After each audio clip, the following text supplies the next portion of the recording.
Bonjour, c'est Jacques et aujourd'hui, j'aimerais vous parler de comment peut-on trouver des grandes affaires. Alors, qu'est-ce qu'on appelle grandes affaires? Ce que j'entends par grandes affaires, ce sont des affaires qui vont de 1 million de dollars à 100 millions de dollars.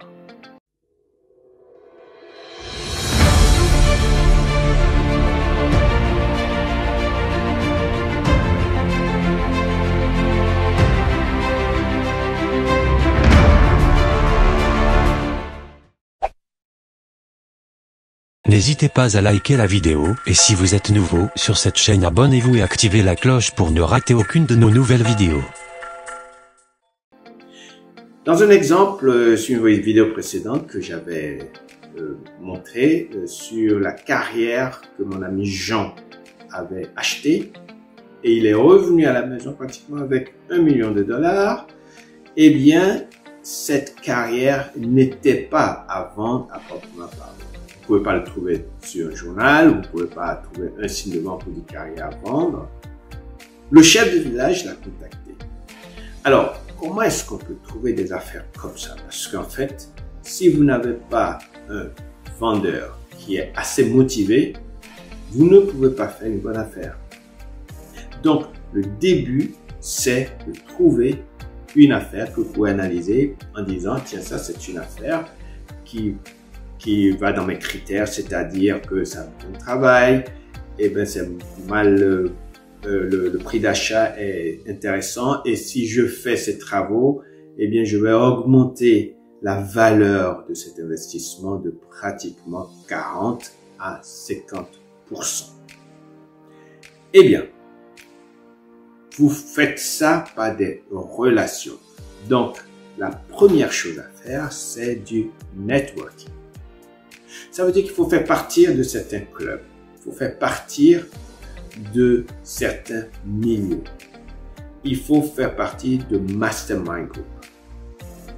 Et tous, nous tous, toi, moi, nous avons un cercle d'amis, un cercle d'église, un cercle de synagogue, ou pour les musulmans, un cercle où on se rassemble pour faire la prière ou faire la lecture du Coran, etc. Voilà déjà ce qu'on appelle un groupe. Et dans ce groupe, vous pouvez faire maintenant du network. Si vous n'en avez pas, il y a aussi tout ce qui est réseaux sociaux. Il y a LinkedIn, il y a Facebook bien sûr, Instagram et tout le reste. Donc, vous devez commencer à créer votre propre groupe. Ou vous pouvez commencer maintenant à network. Ça dépend de ce que vous voulez accomplir. Mais si vous voulez de grandes affaires, je pense que vous devez faire partie d'un club où vous vous rencontrez assez régulièrement. Donc, un type de mastermind group. Et si vous n'en avez pas, vous pouvez en créer vous-même. La deuxième chose que vous pouvez faire, c'est de voir des appels d'offres, mais d'en répondre à plusieurs. Parce qu'avec un seul appel d'offres, vous avez une chance minimale de réussir. Donc, pour répondre aux appels d'offres, il faut avoir des agréments. Donc, vous devez monter des dossiers d'agrément dans plusieurs structures pour pouvoir répondre à des appels d'offres qui vont de 1 million à 100 millions de dollars, même si vous ne pouvez pas le faire. Parce que ça, c'est l'étape d'après. Comment exécuter lorsque on a cet appel d'offres ou lorsqu'on pense faire l'appel d'offres, on peut le faire en partenariat avec quelqu'un. Mais le but ici, c'est de pouvoir mettre sa main sur un deal, sur quelque chose où tout le monde ne peut pas aller pour répondre à l'appel d'offres ou n'a pas le même networking que vous avez. Alors, donc pour les appels d'offres, généralement, il faut aussi faire appel à des experts qui savent monter des dossiers. Ce que moi je trouve souvent, et moi j'ai été coupable de ça pendant plusieurs années, je ne voulais pas payer des experts pour me monter des dossiers qui avaient beaucoup de chances de réussir. Pourquoi? Ben parce qu'ils coûtent cher. Je me suis rendu compte que c'est un investissement. Et cet investissement doit être calculé.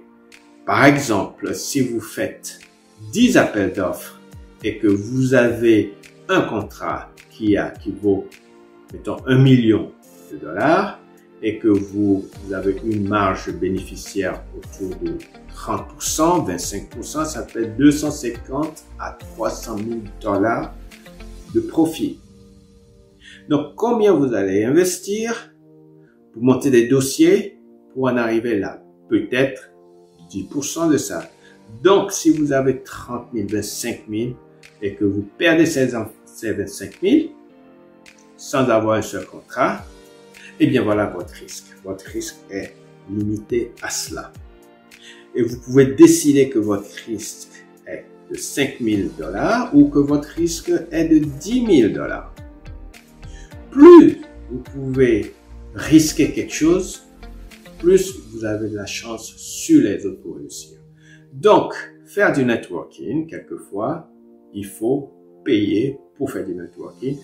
Faire des appels d'offres et de bons dossiers, quelquefois, il faut payer pour aller là-bas. Et surtout, dire aux gens que vous êtes en train de chercher des affaires. Alors, pour faire ça, il faut que vous engagez des apporteurs d'affaires. Il faut que vous disiez si vous êtes, je suppose que vous êtes en Afrique de l'Ouest ou ailleurs, mais ça s'applique aussi. Eh bien, il faut toucher les chefs du village si vous allez acheter une carrière.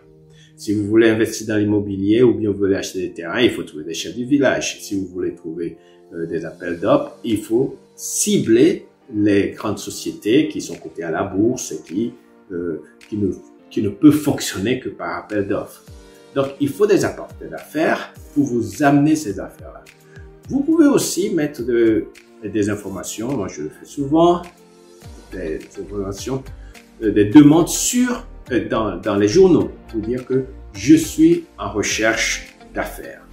Et les gens vous appellent, enfin, nous les envoyons sur un site où ils regardent les caractéristiques des appels.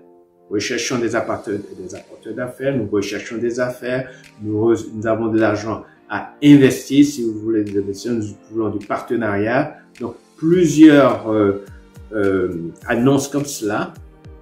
Chaque annonce va sur un site qui donne les détails de ce que nous faisons et ensuite les gens contactent un secrétaire pour dire bon voilà, nous avons besoin d'un investissement ou nous voulons vendre ceci.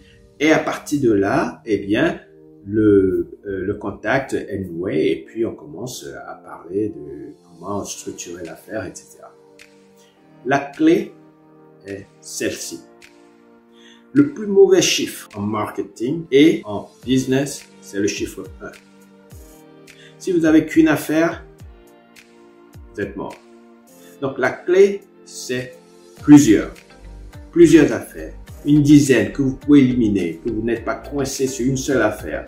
Donc, il faudrait que vous fassiez tout ça pour que les affaires viennent tous les jours, toutes les semaines, que vous les analysez rapidement. Vous pouvez avoir une cellule d'analyse et une cellule aussi qui monte les dossiers. Quand vous arrivez à ce niveau-là, vous voyez tout de suite que les gens vont vous contacter en disant que tiens, nous avons une affaire ici, est-ce que vous pouvez nous aider?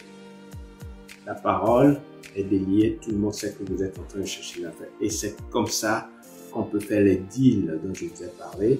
Donc, pour trouver des grandes affaires, la conclusion est très simple, elle est celle-ci. Il faut investir. Il faut dépenser.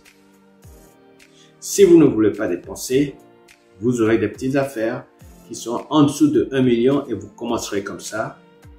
Et ensuite, vous budgétisez quelque chose à côté. Et vous rentrez maintenant dans la cour des grands, c'est-à-dire que vous faites du network, les gens vous respectent, les gens vous approchent, ils vous amènent des affaires, il y a des affaires que vous ne pouvez pas faire, et que vous balancez à d'autres personnes pour avoir un fee, pour avoir quelque chose. Et celles que vous voulez faire, vous les gardez et vous les faites avec d'autres partenaires, et ensuite vous créez votre propre club. C'est Jacques. Ciao. À bientôt.